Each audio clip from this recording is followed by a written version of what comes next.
Hello, my name is Van Penner, and these are my research findings for my global political economy thesis.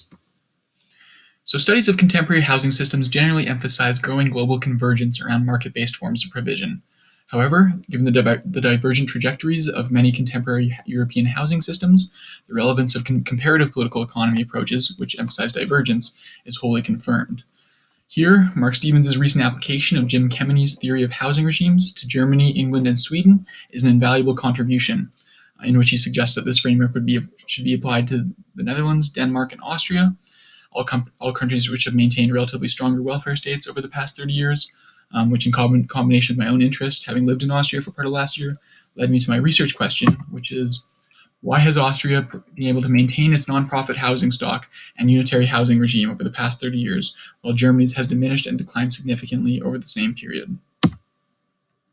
So Jim Kemeny's theory of housing regimes extensively utilizes Esping-Andersen's argument that differences in working class mobilization, political system, and the development of mediating institutions result in different welfare regimes. However, Kemeny develops the original tripartite distinction into a nuanced binary of liberal and corporatist, where corporatism is further divided into capital-led, power balance, and labor-led. He also conceptualizes how these differences are expressed specifically in housing sectors through his unitary and dualist typology. So dualist systems, which generally relate to liberal welfare states, are systems where individual homeownership is dominant and social housing and rentership is run as a residual and non-competitive sector. And unitary housing regimes, which are generally associated with corporatist welfare states, are situations where social housing competes with private rental housing and depresses rents and makes renting a competitive form of tenure with individual homeownership. And the development of each of these systems is dependent on the variables offered by Esping-Andersen, and in each of which require extensive attention to both transnational pressures and local organization in order to properly understand them. So my first case study is the Federal Republic of Germany, where the proportion of social housing has dropped from 10.9% to 2.9% between 1993 and 2017. And this has occurred through both the sale of existing public housing, which has amounted to 1.5 million units between 1990 and 2006, and the steady reduction of housing-specific supply-side construction subsidies, which also formally ended in 2006. However, Germany's unitary housing regime has largely been maintained over this time, with individual homeownership shrinking from 53.3% to 51.1% between 2005 and 2019.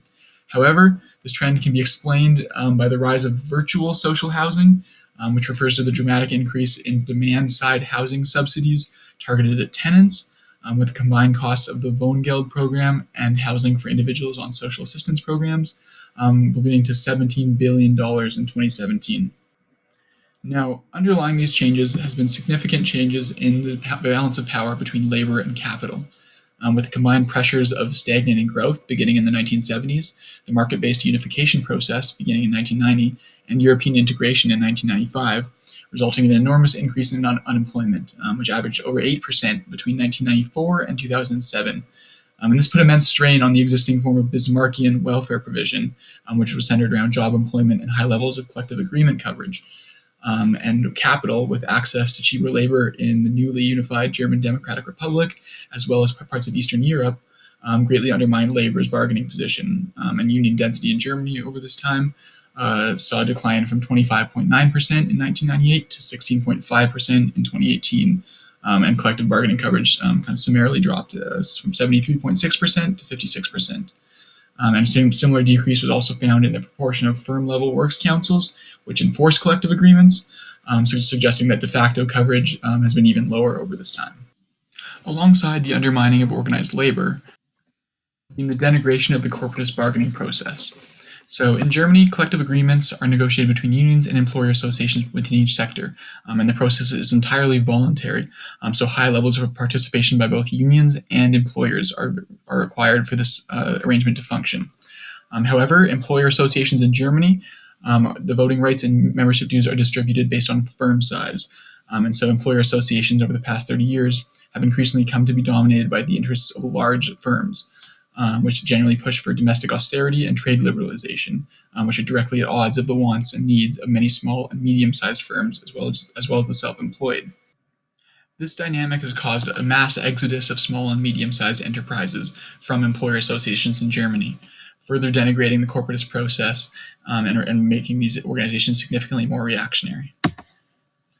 with the costs of this institutional breakdown being borne largely by the German federal government. The decision to extract surpluses from various welfare states, including the housing sector, was one of the first taken by a bipartisan administration. While this surplus extraction devastated the social housing stock, the German government also pursued increasingly neoliberal reforms in labor, welfare, and regulation, culminating in the 2005 Hartz reforms, which decentralized many social services and forms of welfare provision to more local, state, and municipal authorities, who generally continued the government program of transferring surpluses from the social housing stock into other forms of welfare provision. In contrast, Austria has been able to maintain much of its social housing, which continues to occupy around 20% of the total stock, and control of which was devolved to the state level in 1985. And while the election of a far-right federal coalition in 1999 presented a significant threat to the Austrian welfare state, with the administration successfully privatizing the entire federally controlled social housing stock, which amounted to 60,000 units, capping federal housing subsidies, and channeling more funding from limited profit housing associations to private developers, the ultimate impact on the Austrian housing sector was constrained through several important features of the Austrian welfare state. First, despite sharing many similar challenges to Germany relating to weak economic growth and Europeanization, Austrian labor has maintained relatively more organized than German labor over the past 30 years, with gross union density in Austria declining from 38.4% to 26.3%. As well, while unemployment peaked at 5.6% in 2005, it generally remained at around half the German level throughout the 1990s and early 2000s. As well, all Austrian unions are members of the Austrian Trade Union Federation, OGB, which is a central body which coordinates labor activities throughout the country, and to which there is no real analogous example in Germany. As well, Austria's corporatist bargaining process has remained significantly more durable throughout this period, as it's centrally coordinated in the government's chamber system, where collective agreements are negotiated between the Chamber of Labor, which represents the OGB, and the Chamber of the Economy, which acts as the National Employer Association. And with membership being mandatory in each of these chambers, 98% of Austrian workers are covered by collective agreements, even if they themselves are not individually members of a union. With voting rights in the WKO being distributed equally, small and medium enterprises, as well as the self-employed, represent the majority constituency within this organization. And therefore, the WKO generally represents the interests of this constituency, which is more supportive of government welfare programs such as social housing or public transport. This is particularly demonstrated in the WKO's organization alongside the OGB throughout the last 30 years, particularly at the turn of the century, when the OGB was initiating a historic wave of strike actions to protest the government's austerity measures, which generally ended up in maintaining a series of important welfare programs such as social housing. So here, faced with this significant opposition from both the OGB and the WKO, the federal government's broad austerity program was ultimately concentrated in a series of privatizations and cuts to the federal pension program. While state and municipal authorities generally refused to extract surpluses from housing, and the country has since enjoyed much less reliance on demand-side subsidies, as has been seen in Germany, and is able to exercise a greater degree of public influence over the housing market at a lower cost.